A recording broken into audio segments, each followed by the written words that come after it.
Olá, vocês! Antes de tudo, eu queria me desculpar pela minha ausência. Alguns equipamentos aqui tinham quebrado, mas eu prometo que a sequência dos vídeos agora volta e a gente vai firme. Fechado? Bom, eu sempre trago as promoções da Food Fanatics, as minhas camisas que tem aqui. Aqui é especial, Black Friday, promoções até 75% de desconto.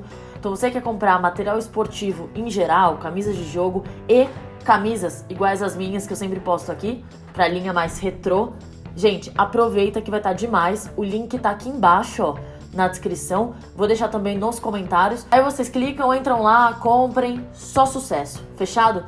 Nunca na sua vida um produto vai chegar tão rápido na sua casa. Bom, essas últimas semanas foram meio tensas no Campeonato Brasileiro, então quem fala que pontos corridos não tem emoção precisa rever um pouco este conceito. E eu queria falar sobre o Corinthians, porque eu recebi muitas mensagens de pessoas pedindo para falar um pouco sobre a situação do Corinthians, e também porque correu o risco ali, né, de chegar perto da zona de rebaixamento, mas quando venceu do Vasco, saiu fora e tá bem tranquilo agora. Por isso, para tentar resumir a situação do Corinthians, eu dividi em 3 tópicos. O primeiro ponto é a arena do Corinthians, que é o que é mais falado nas mídias. Todo time grande é cobrado para ter um estádio.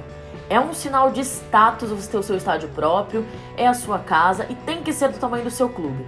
Então o Corinthians sim tinha um estádio, mas não era do tamanho da sua tradição, não atendia ao público que o Corinthians recebe. Sempre existiu a cobrança para ter um estádio. Ali em 2010, entre os projetos que existiam, o escolhido pelo Andrés foi o da Arena Corinthians em Itaquera, e aí começou o desenvolvimento sobre o que seria a Arena do Corinthians, a Casa do Corinthians. A princípio, o projeto tinha um custo inicial de 335 milhões por ali, mas com a questão da Copa do Mundo, a questão de ser o estádio de abertura da Copa do Mundo, tem um pulo no orçamento e vai para 1 bilhão de reais. Isso muito porque tem que atender aos requisitos da FIFA. Por causa dos acordos do Brasil com a FIFA, as obras feitas para a Copa do Mundo não podem ser tributadas pelo governo federal brasileiro.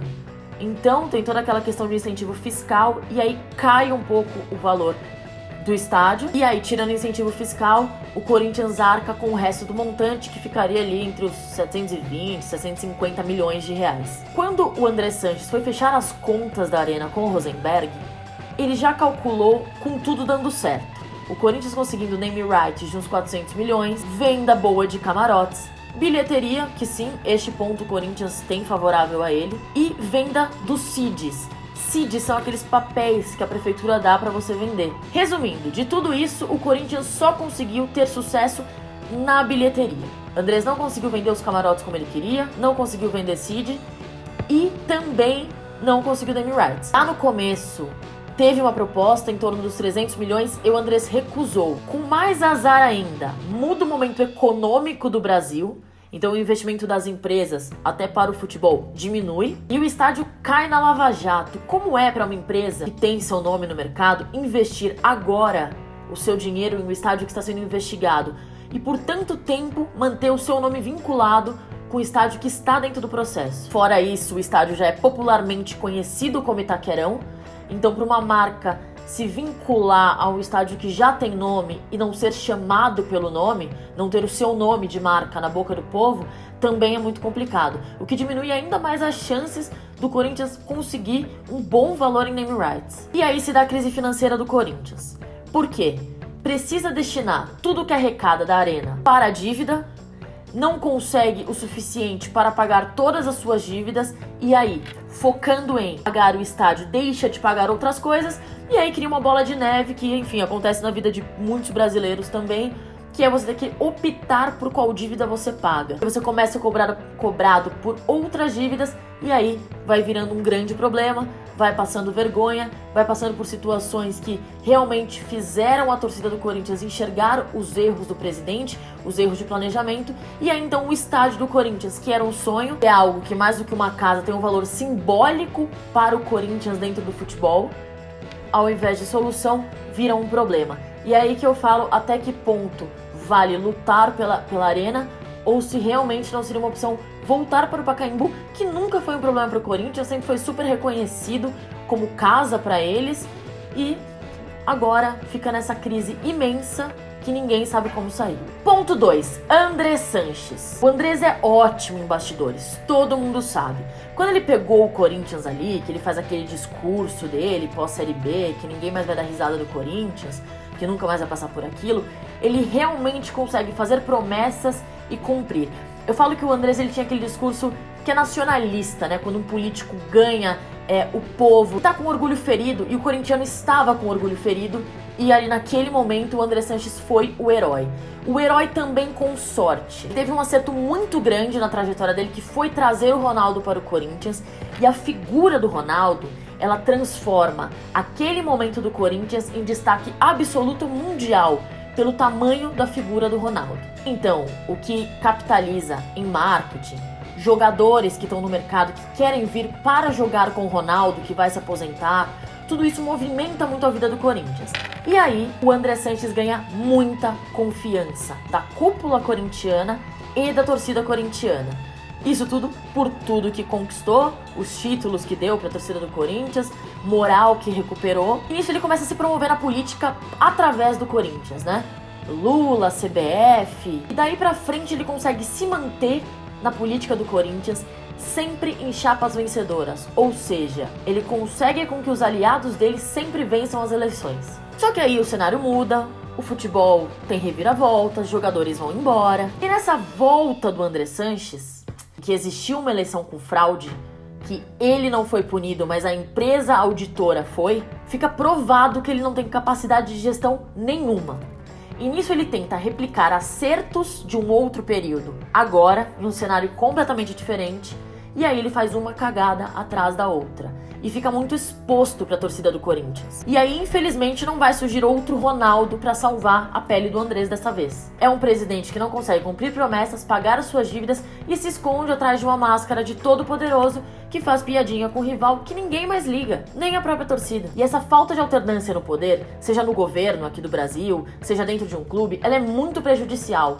Porque você não tem uma oposição para você poder realmente entender os pontos diferentes, como o clube pode melhorar de um lado, e você se mantém sempre na mesma ideia. E aí cria um poder absoluto na mão de algumas pessoas, e aí o clube ele vira das pessoas mais do que da nação em si, da torcida. E aí esse grupo de pessoas se sente inalcançável ali dentro. Todo grande clube que entra em crise é por causa de gestão. Mesmo nessa situação de gestão confusa, o Corinthians conseguiu ser presenteado com títulos inesperados, até pela torcida e pelo futebol que estava sendo jogado. E isso dá uma acalmada nos bastidores. Mas o que está muito claro agora é que o André Sanches, ele é a âncora do Corinthians. Ele tem que sair de lá urgente se o clube quiser buscar um respiro e tentar encontrar o caminho para o sucesso de novo. E eu digo sucesso de gestão financeira, de estar saudável financeiramente, de fazer um projeto a longo prazo. Não é estar com um time que ninguém acredita, com um elenco baixo para a tradição que o Corinthians tem, ganhar o Paulista e isso ser o suficiente. Ponto 3. E muito importante, e vocês perceberam que todos os pontos eles têm ligação. Desmanche de elenco. Pela qualidade do futebol brasileiro, pela nossa falta de dinheiro, nosso problema econômico, os times sempre tiram os jogadores daqui nas janelas de transferência. E o jogador também, que não tem mais muito amor à camisa, não se nega aí, porque ganhar dinheiro. Em 2015, o Corinthians teve o desmanche e perdeu os jogadores do título brasileiro. Gil, Ralf, Renato Augusto, Jadson, Malcom, Wagner Love, que fez um campeonato inacreditável. Depois, pra piorar, Felipe Elias. E aí, pra fechar com chave de ouro e acabar a era Tite, o Tite manda um beijo e vai pra seleção brasileira. Inacreditavelmente, em 2016... o Corinthians sobrevive numa dança de técnicos ali, né? Fica o Carille sempre entrando como interino, enquanto o Corinthians busca alguém pra assumir. E, no fim das contas, quem assume seria a salvação para o ano de 2017, que criaria um coletivo que teria uma conquista absurda no ano, que seria o Campeonato Brasileiro, e aí o Carille, com todo o aprendizado dele, com toda a vivência de clube, carrega aquele Corinthians nas costas e faz o time campeão. Lembrando que a torcida não queria o Carille a princípio. E o Corinthians, com uma ótima campanha de primeiro turno, garante o Campeonato Brasileiro. E também, inesperadamente, porque até a torcida falava: esse time joga feio, o que tá acontecendo, né? Aquele futebol pragmático que todo mundo reclamava. Acaba campeão, outro desmanche. Pablo, Balbuena, Arana, Jô, Maicon. O Corinthians perde a sua sustentação defensiva, que era o que mantinha aquele time vivo, perde a referência no ataque, perde o meio campo, perde o jogador que fazia a transição, acabou o Corinthians. E aí entra em 2018 com muita desconfiança, mas sem poder cobrar o Carille porque ele perdeu o time que ele fez campeão. Entra numa questão que volta pro Andrés e a arrogância dele de dizer, basicamente, que o Corinthians poderia sobreviver sem o Carille, porque na verdade era um trabalho de 10 anos que o Corinthians fazia ali, sendo que perdeu muito jogador. E aí entra novamente num ponto de gestão que é sobre contrato de jogador e reposição de jogador. Aparentemente o Corinthians faz alguns contratos burros, fazem com que eles percam jogadores de uma forma muito fácil para os times que vêm tirar. Aí quando tem que fazer venda, vende mal, muitas vezes por menos do que o jogador valeria. Quando repõe, aí vai repor em 2018, repõe mais de 20 jogadores de qualidade duvidosa, tem estudo algum de como pode ser a montagem de elenco e com promessas que nunca vingam. E aí o Corinthians entra num ciclo eterno de dívida financeira, falta de dinheiro para trazer novos jogadores, contratos mal feitos que fazem com que os jogadores sejam vendidos muito rápido ou de forma errada ou com pouco ganho, e aí o time nunca se acerta. E aí fica sempre a dúvida, vai acabar o ano de novo?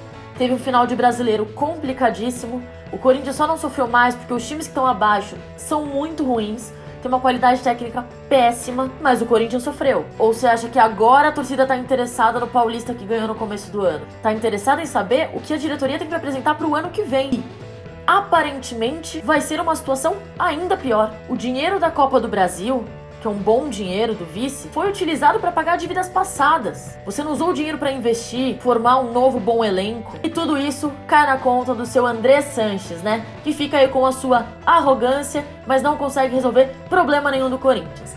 Mas é isso, a minha pergunta que fica para vocês é: se vocês abririam mão da Arena e voltariam para o Pacaembu por toda a questão da dívida e o peso que traz ter a casa, mas do outro lado se afundar em dívidas? Será que trazer o Gustavo, que foi artilheiro da Série B, pode ser uma solução pro Corinthians?